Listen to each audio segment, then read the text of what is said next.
Hello friend, আজকে এমন একটি সিনেমা নিয়ে কথা বলবো যে সিনেমার মাধ্যমে আমরা দেখতে পাবো আক্রমণের শিকার হয়ে জাগুয়ার নামের এক জঙ্গলি সে পুরো পরিবার ও গোত্রকে হারায়। তার গর্ভবতী স্ত্রীর সন্তানকে রক্ষার জন্য মোকাবেলা করে এরকম এক সিনেমার গল্প আপনাদেরকে শোনাতে যাচ্ছি। সিনেমাটার আইএমডি রেটিং 7.8 আউট অফ 10। আমেরিকার কোনো এক জঙ্গলে এমন এক উপজাতি বাস করত যারা নিজেদের রক্ষার জন্য জঙ্গলের ভিতর বিভিন্ন ফাঁদ পেতে রাখত। এমন এক ফাঁদ যেটা দিয়ে তারা শূকরকে আটকে ফেলে। একদিন হঠাৎ তাদের ফাঁদে একটা শূকর আটকা পড়ে। এটাকে শিকার করে তারা উচ্ছ্বাসিত হয়ে পড়ে এবং তারা আনন্দে মেতে উঠল। ওই দলের একজন দলনেতা ছিল, তার নাম ফ্লিং স্কাই, তার ছেলের নাম জাগুয়ার। শূকর ভাগাভাগি নিয়ে জাগুয়ার সাথে ব্লান্টের হাতাহাতি হয়। এরপর দলনেতা ফ্লিং স্কাই মারামারি থামিয়ে দেয়, তাকে আড়ালে নিয়ে গিয়ে দলনেতা বুঝায়। তারা আবার একসাথে পশুটির মাংস ভাগাভাগি করে আনন্দে মেতে ওঠে। তাদের এসব কর্মকাণ্ড কেউ একজন আড়াল থেকে লক্ষ্য করছে। জাগুয়ার কিছুটা বুঝতে পারে, পিছন ফিরে তাকায় এবং সে তাদের মতো অচেনা একজনকে দেখতে পায়। ও দলনেতা জিজ্ঞেস করলে সে বলে, আমাদের উপজাতি আক্রমণের শিকার, এজন্য আমরা আমাদের গ্রাম ছেড়ে পাশের জঙ্গলে যাচ্ছি। আমরা তোমাদের কোনো ক্ষতি করব না। মাছগুলো আমরা এইমাত্র শিকার করছি। তারা মাছ দেয়।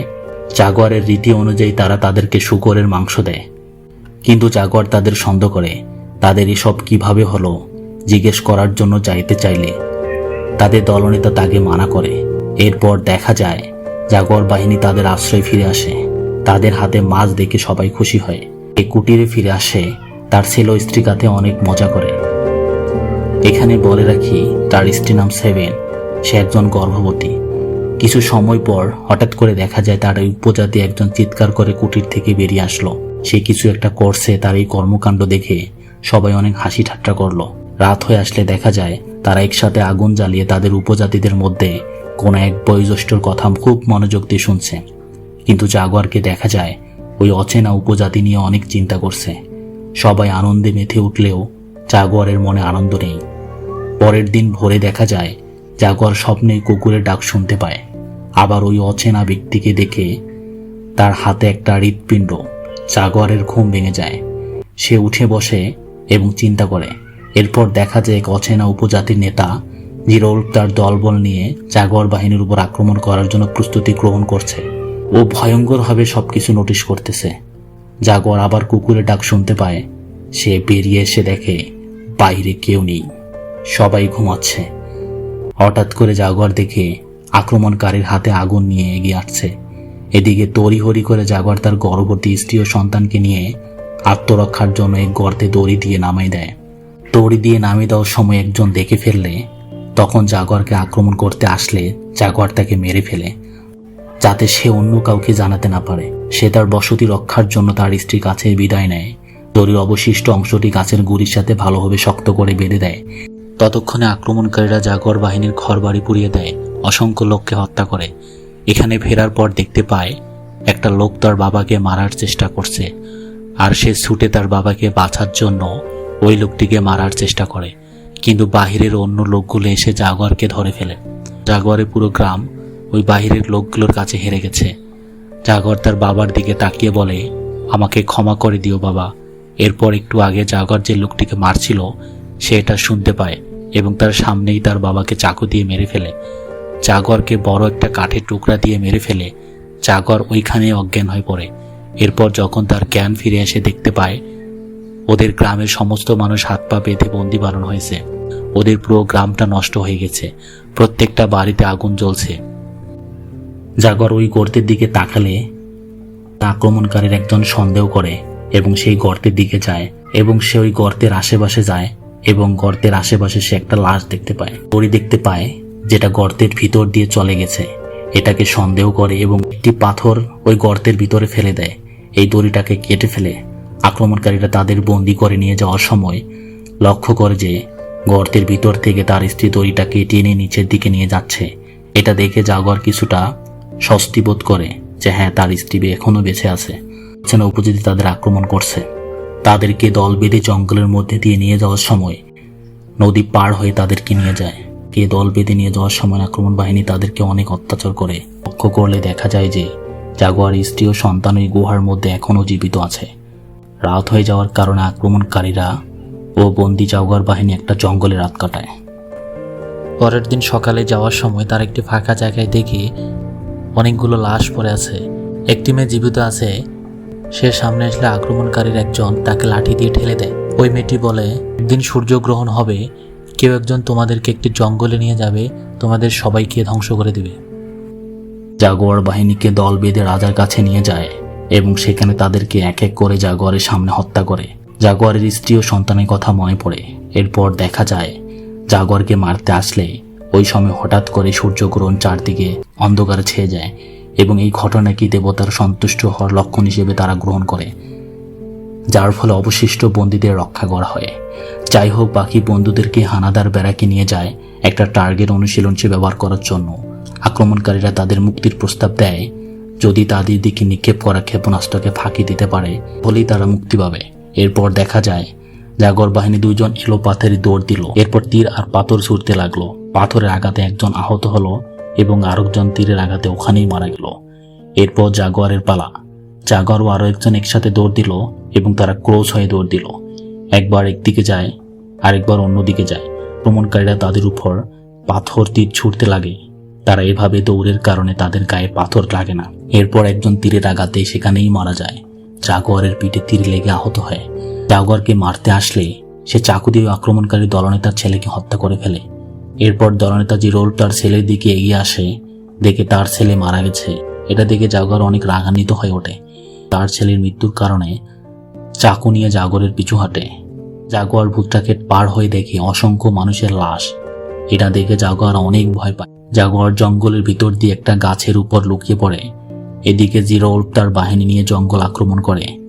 জঙ্গলে দিয়ে যাওয়ার সময় জাগুয়ারের এক ফোঁটা রক্ত আক্রমণকারী গায়ে পড়ে, কিন্তু তারা কোথাও জাগুয়ারকে খুঁজে পায় না। তারা ওই রক্ত দেখে বুঝতে পারে জাগুয়ার তাদের আশেপাশে আছে। একটা প্রাণী জাগুয়ারকে আক্রমণ করলে জাগুয়ার দৌড়াতে থাকে। পরবর্তীতে ওই প্রাণী আক্রমণকারী বাহিনীর একজনকে আহত করে। জাগুয়ারকে খুঁজে না পেয়ে তারা পরামর্শ করে। এরপর তারা আবারও তাকে খুঁজতে থাকে। রাত হয়ে আসলে জাগুয়ার একটা গাছের উপর আশ্রয় নেয়। এদিকে দেখা যায় জাগুয়ারের স্ত্রী ওই গুহার মধ্যে এখনো বন্দী আছে এবং একটা প্রাণী গুহার মধ্যে ঢুকলে প্রাণীটিকে আঘাত করে মেরে ফেলে। পরের দিন সকালে দেখা যায় আহত জাগুয়ার আবারও পালাচ্ছে আক্রমণকারীদের হাত থেকে রক্ষা পাওয়ার জন্য। এদিকে আক্রমণকারীরা জাগুয়ার গায়ে লেগে থাকা রং গাছের মধ্যে দেখে বুঝতে পারে জাগুয়ার এদিকে গেছে। একটা সময় তারা জাগুয়ারকে দেখতে পায়। তারা জাগুয়ারের দিকে বিষাক্ত তীর ছুঁড়ে মারে, কিন্তু লক্ষ্যভেদ করতে পারে না। এভাবে দৌড়াতে দৌড়াতে রাস্তা শেষ হয়ে যায়। সামনে একটা বিশাল ঝর্ণা। এখান থেকে লাফ দেওয়া মানেই মৃত্যু। ওদের হাতে মরার চেয়ে সে লাফ দেওয়ার সিদ্ধান্ত নেয়, কিন্তু ভাগ্যের জন্য সে বেঁচে যায়। সে কোনো রকম নদীর কিনারায় এসে ঝর্ণার দিকে তাকালে দেখে ওই শয়তানগুলো তাকিয়ে আছে। তার ভিতরে সাহস চলে আসে। সে বলে, এখানে আমার দাদা শিকার করেছে, আমার বাবা শিকার করেছে, আমার বাচ্চারাও শিকার করবে। যদি সাহস থাকে আমার জঙ্গলে আয়। কারণ হচ্ছে ওর জঙ্গলে কোথায় কোথায় ফাঁদ পাথা আছে ও সব জানে। এরপর ওই দলের একজন লোক সর্দারকে বলে, এখন আর ওর পিছে যাওয়ার কোনো প্রয়োজন নেই, ফিরে যাওয়া উচিত। কারণ কোনো এক সময় একটা বাচ্চা বলেছিল, অন্ধকার আসবে, একজন লোক তোমাদের জঙ্গলে নিয়ে যাবে, জঙ্গল থেকে তোমরা কখনো ফিরে আসতে পারবে না। তো সর্দার উল্টো রেগে ওকেই মেরে ফেলে। এরপর তারা ঝর্ণা থেকে লাফ দেয়। লাফ দেওয়ার সময় কয়েকজনের মৃত্যু হয়। যারা বেঁচে যায় কিনারায় চলে আসে। জাগুয়ার তখন সামনের দিকে চলে আসে। জাগুয়ার চোরাবালিতে পড়ে যায়, কিন্তু কোনো রকম সেখান থেকে বেরিয়ে আসে। তার পুরো শরীরে কাদা লেগে থাকে। আর এই মুহূর্তে জাগুয়ার পুরো স্মৃতি শূন্য হয়ে যায়। হঠাৎ করে সে সাহস সঞ্চয় করে বলে, আমি হলাম জাগুয়ার, এখান থেকে আমাকে কেউ বের করতে পারবে না।